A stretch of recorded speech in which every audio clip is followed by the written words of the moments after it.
नमस्कार, जय Hind. Atharva online study centre में हार्दिक स्वागत है। आज हमारा थर्मोडायनेमिक टेस्ट सीरीज नंबर 2 नया वीडियो आपके साथ लाए हैं।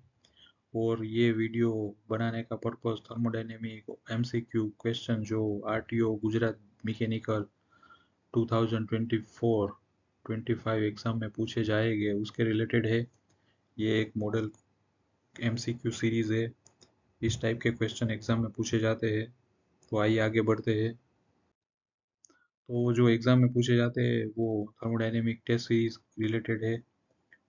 फर्स्ट क्वेश्चन जो है यहाँ पे, density of water is maximum eight which temperature. तो यहाँ पे चार ऑप्शन दिए गए हैं और ये चारों के ऑप्शन में आपको यूनिट देखना है और वैल्यू देखना है। 0 Celsius, 0 kelvin, 4 degree centigrade, 100 degree centigrade.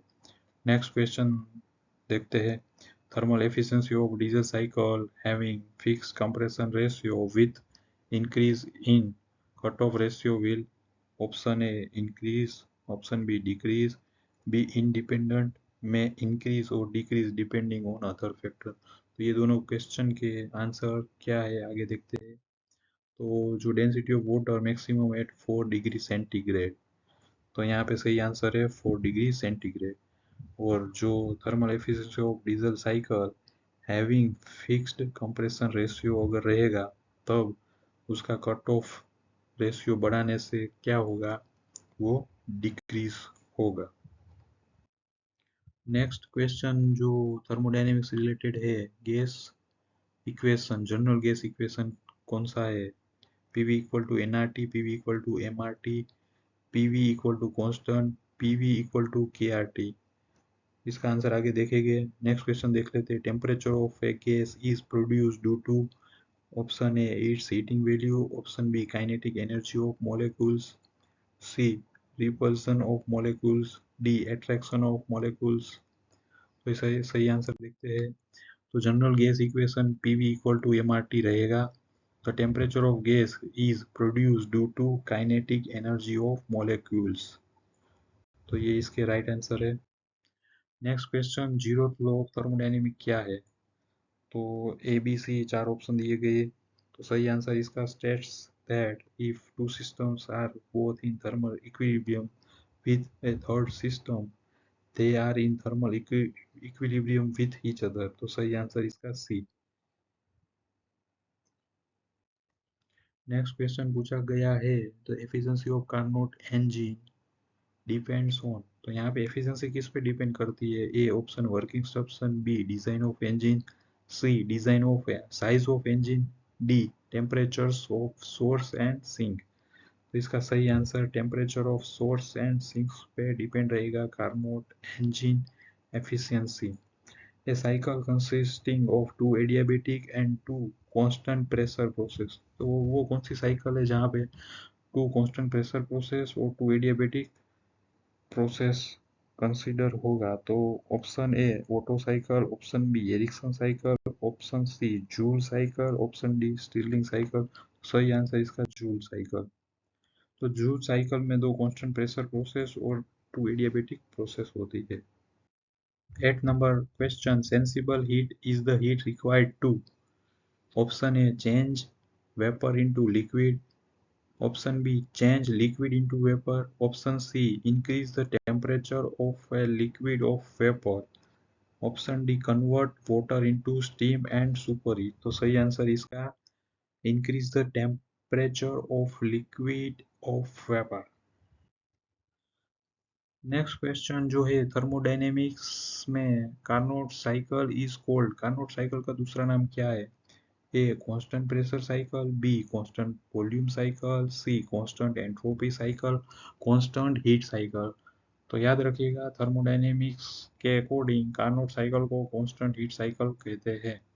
अब यहाँ पे एक डाल्टन लॉ है जो वो क्या बताता है। It states the total pressure of mixture of gases is equal to, option A greater of the partial pressures of all, average of partial pressures of all, option C sum of partial pressures of all, option D sum of partial pressures of all in divided by average molecular weight। तो सही answer इसका sum of partial pressure of wall. तो वो Dalton's law क्या कहता है कि total pressure of mixture of gases is equal to sum of the partial pressure of all. Next question, the intensive property of a system is one whose value। तो अभी intensive property क्या है system की, तो it's depend on mass of system like volume, it does not depend on mass of system like temperature pressure, it not depend on path followed by on the state, last option is dependent on path followed and not on state। तो सही answer इसका it does not depend on mass of the system like temperature and pressure। temperature और pressure क्या है, intensive property of the system is one whose value does not depend on mass of the system। Next question पूछा गया है, for which of the following substance the gas laws can be used with minimum error। तो अभी जो यहाँ पे option है, dry steam दिया है, वेट स्टीम दिया है, सेचुरेटेड स्टीम और सुपरहीटेड स्टीम।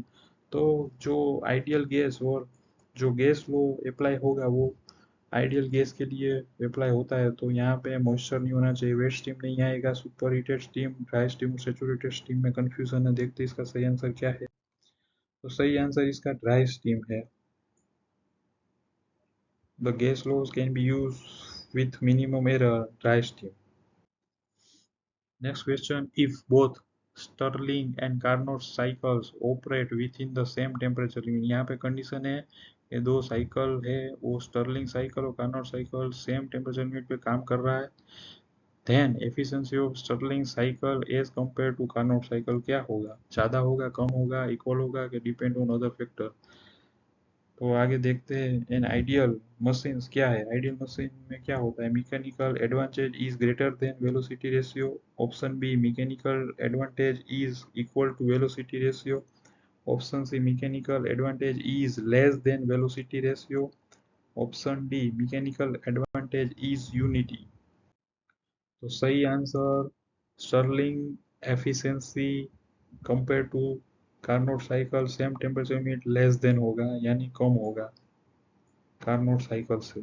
और आइडियल मशीन वो है कि mechanical advantage is equal to velocity ratio. अब थर्मल पावर प्लांट में पूछा गया सवाल है कि वो किस पे काम करता है, कौन सी साइकिल पे, कार्नोट साइकिल पे, जूल साइकिल पे, रैंकाइन साइकिल पे या ओटो साइकिल पे। तो सही आंसर इसका रैंकाइन साइकिल पे थर्मल पावर प्लांट काम करता है। अब यहाँ पे स्पेसिफिक हीट ऑफ वाटर पूछा है, आपको पता ही है 4.186 सब में कॉमन है। तो आपको बस यूनिट कन्वर्जन देखना है कि यूनिट कन्वर्जन गलत नहीं होना चाहिए। यहाँ पे सही आंसर जूल पर ग्राम पर डिग्री सेंटीग्रेड, ये सही आंसर है। इसका सही answer C. Which of the following laws is applicable for behaviour of a perfect gas. अब परफेक्ट गैस में कौन से लॉज एप्लीकेबल है, बॉयल्स लॉ आएगा, चार्ल्स लॉ आएगा, गैलियस लॉ आएगा, ऑल ऑफ द अबो। सही आंसर ऑप्शन डी। सही answer option D. Thermal power plant work on Rankine cycle. Specific heat of water is 4.186 joule per gram degree centigrade। और behaviour of a perfect gas में Boyle's law, Charles law, Gay Lussac's law सब law use होता है, इसलिए all of the above. Next question पूछा गया है कि एंथैल्पी की डेफिनेशन क्या है। तो देखते हैं option a internal energy of system, heat content at constant pressure, disorder or randomness, heat content at constant volume। तो एंथैल्पी क्या है, internal energy of the system. 19 what does the term adiabatic means in thermodynamics। Adiabatic cycle, adiabatic process क्या है, constant volume, constant temperature, heat transfer या isobaric process. देखते हैं इसका सही आंसर। अब यहाँ पे enthalpy means internal energy of a system और adiabatic means no heat transfer, यानी adiabatic cycle प्रोसेस में हीट ट्रांसफर नहीं होगा। ये वीडियो का last question 20 number, if degree of freedom is 0 which means that system is option A under defined, option B not defined, C completely defined, ये और D none of this. तो ये thermodynamic test series 2 यहाँ पे समाप्त हो रही है। आगे भी हमारे नए वीडियो थर्मोडायनेमिक्स रिलेटेड आएंगे, और पूरा जीपीएससी आरटीओ इंस्पेक्टर क्लास 3 की तैयारी के लिए जो भी सब्जेक्ट वाइज एमसीक्यू और डिस्क्रिप्टिव डिटेल्स आपको मिलती रहेगी, हमारे साथ बने रहिए। और हमारे वीडियो अगर अच्छा लगे, लाइक शेयर और सब्सक्राइब कीजिए। Thank you for watching.